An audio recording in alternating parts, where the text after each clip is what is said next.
Kisah diawali dengan memperlihatkan bapak-bapak bernama Shelton. Ini orangnya. Di mana satu keluarga pada saat itu sedang disibukkan dengan kerjaan masing-masing.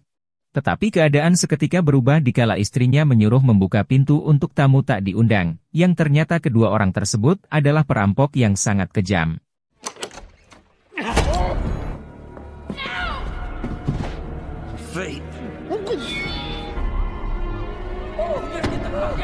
Para penjahat itu bernama Rupert Ames dan satunya lagi bernama Derby. Ini cungapnya. Mereka sengaja mengikat dan menutup mulut Shelton supaya bisa melihat suatu penyiksaan. Padahal Ames sudah melarang akan perbuatan yang lebih, selain merampok. Akan tetapi Derby tergiur dengan serabi lempit sehingga memperkosa dan membunuh istri Shelton.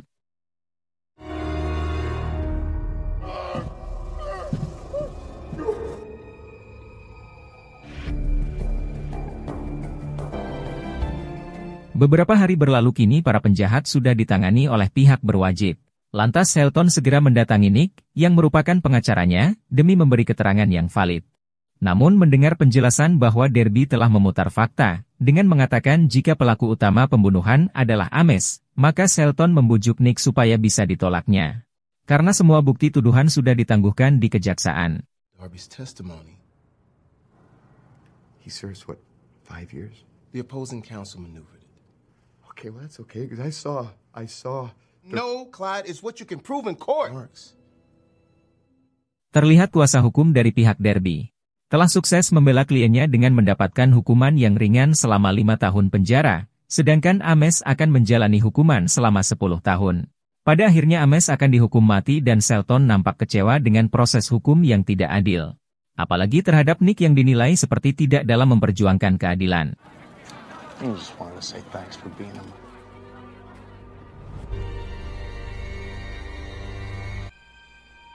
10 tahun kemudian akhirnya proses hukuman mati pun akan dilakukan. Tetapi anehnya itu terjadi sangat mengerikan karena proses ini tidak seperti biasanya, terasa ada yang janggal. Akhirnya polisi mengusut insiden itu dan ditemukanlah sekantong cairan yang diduga adalah racun dengan bertuliskan tidak bisa melawan nasib.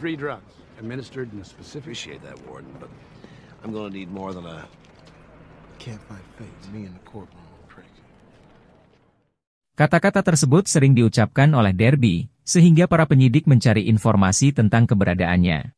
Setelah diketahui ternyata dia berada di apartemen, sedang menyaksikan berita eksekusi mati sambil menikmati indahnya narkoba.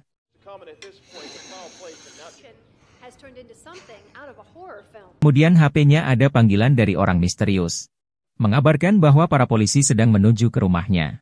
Derby yang panik pun segera pergi dan mengikuti arahan dari telepon yang ditujukan ke sebuah gudang tua. Bahkan orang misterius itu juga mengatakan jika di sana terdapat polisi yang sudah dilumpuhkan, sehingga dia lebih bisa menggunakan pistolnya untuk melindungi diri. What now? With a cop in it. What the fuck? I want to keep you out of prison. See you there, Ben. Setibanya di lokasi si Derby ini langsung masuk ke dalam mobil. Lalu mengambil pistol dan menodongkannya, agar segera membawanya pergi dari kejaran polisi lainnya. Dibawahlah dia ke lokasi yang berbeda, kemudian Derby memintanya untuk keluar dari mobil. Namun ketika hendak menembak tiba-tiba HP-nya berbunyi kembali yang merupakan panggilan dari orang misterius tadi.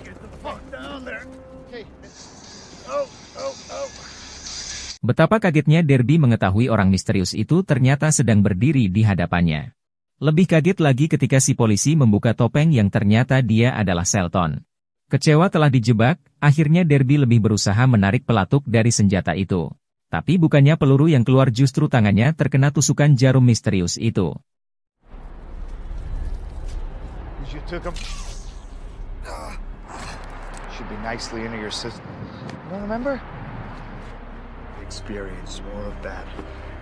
Dengan skenario yang rapi maka Shelton membawanya ke ruangan yang sepi. Lalu mengikat serta menyuntikkan larutan garam. Dari situ Shelton mengambil cermin yang ditempeli foto anak istrinya. Tak lupa dia juga menyiapkan sebuah kamera. Kemudian melangsungkan aksi pembalasan yang dulu dia pernah rasakan.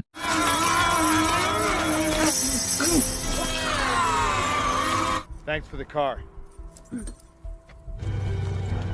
Peristiwa pembunuhan itu akhirnya diketahui oleh polisi. Tetapi Shelton lebih santai dan pasrah ketika terjadi penangkapan. Bahkan dalam persidangan dia berani mengakui perbuatannya. Namun Shelton melampiaskan kekesalan terhadap sistem hukum yang buruk. Sehingga hakim dibuatnya emosi dan persidangan pun ditutup dengan menyatakan Shelton tersangkanya. You're too busy treating the law like the same Mr. little Sheldon. club. And I bet you take it up the wrong. Whatever happened to the... Dan dari sini Shelton mulai berubah dengan meminta makanan yang enak tepat di jam 13.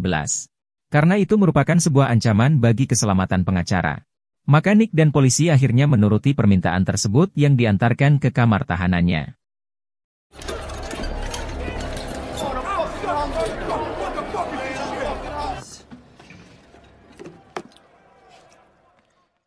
Ternyata mereka terlambat dari waktu yang sudah ditentukan.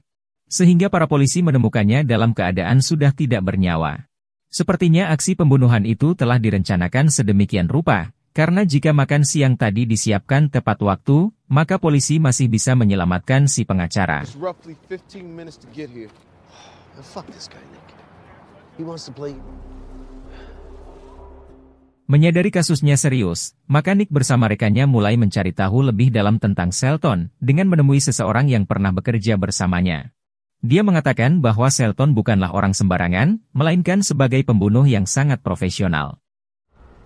So Clyde finally lost it, Devon. I was never here, and we never spoke. It's a way to say that he kills people. We develops a Kevlar thread with a high-tech ratchet made of...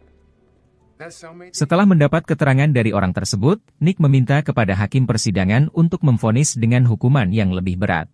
Namun siapa sangka umur tidak ada yang tahu, ketika hakim tersebut tiba-tiba tersungkur yang diakibatkan dari ledakan sebuah ponsel. Hello?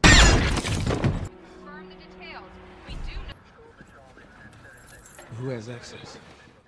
Curiga ini ada kaitan dengan Shelton, maka Nick pun kembali menginterogasinya atas pembunuhan yang baru saja terjadi.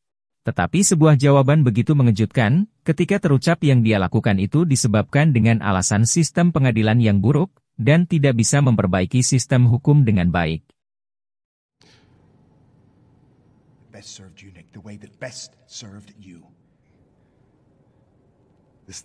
I don't think you have any idea who's... Kini Shelton kembali mengajukan permintaan, yang mana dia ingin dibebaskan dan semua tuduhan padanya dihapus sebelum esok pagi. Sebab jika tidak dikabulkan maka dia akan menghabisi semua para penegak hukum sampai ke akar-akarnya, dan itu membuat Nick ketakutan. 6 a.m. 6 a.m., Nick. For what? I still have faith in you, so I'm gonna give you one last. Or I kill everyone. Mendengar permintaan itu Nick menyuruh agar semua orang yang ada di kantor menunda kepulangannya sampai jam 6 pagi. Setelah tidak terjadi apa-apa kemudian mereka diizinkan untuk pulang, tetapi mobil yang mereka naiki satu persatu meledak, dan anehnya hanya mobil Nick lah yang selamat. Get some rest. Night, Jonas. Nick, we're gonna stop him. That's how it's gonna turn out.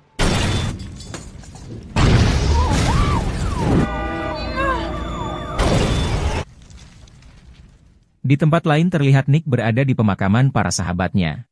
Tetapi mereka secepatnya pergi karena akan mengadakan konferensi pers dengan para awak media. Lagi-lagi Nick dibuat khawatir ketika mobil yang dikendarai temannya sudah dikendalikan oleh robot yang mengakibatkan lajunya terhenti. Dan itu membuat mobilnya dihujani peluru hingga hancur lebur. Dunnigan, tell him to get Jonas away. What the fuck is that?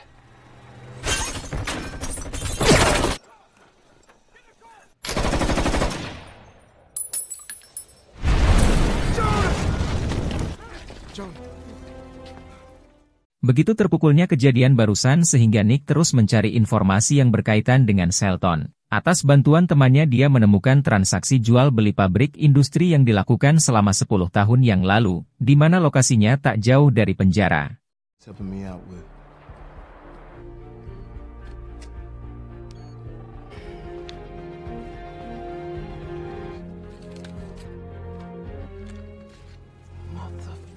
Dengan penuh semangat maka Nick dan rekannya segera memastikan tempat tersebut. Di sana mereka dibuat terkejut tatkala banyak sekali peralatan yang diduga untuk merancang setiap aksinya. Bukan hanya itu, Nick juga menemukan terowongan tersembunyi yang terhubung ke setiap sel tahanan.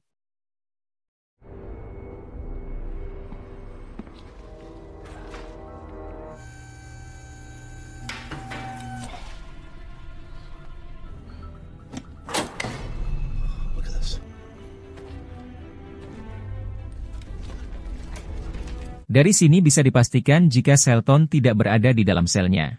Setelah diketahui dari beberapa pencarian maka ditemukanlah berkas tujuan selanjutnya, yang mana itu dia berencana meledakkan sebuah kantor balai kota yang menjadi tujuan terakhirnya. Denise, where is she? She with you? You sure? Get ready to evacuate the building. We're gonna need a tank. Selesai menaruh bahan peledak, kini Shelton kembali ke sebuah markas. Namun Nick serta rekan satu lagi berhasil menemukan bom tersebut. Alhasil Nick bisa cepat kembali dan mendahului Shelton masuk ke kamar tahanan tanpa dicurigai sedikit pun. And the, helpless? Yeah, it's the... Thank you. That way.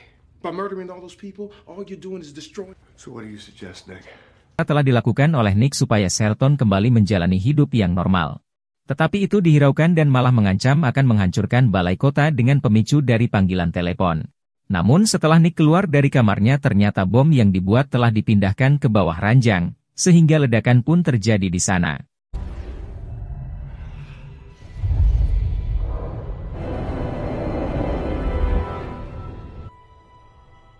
Di akhir cerita Nick pun sadar bahwa semua aksi yang Shelton lakukan hanya ingin merubah sistem hukum yang salah. Dan setelah peristiwa ini terjadi, akhirnya Nick berjanji akan memperbaiki sisi hukum menjadi lebih baik dari kejadian-kejadian sebelumnya.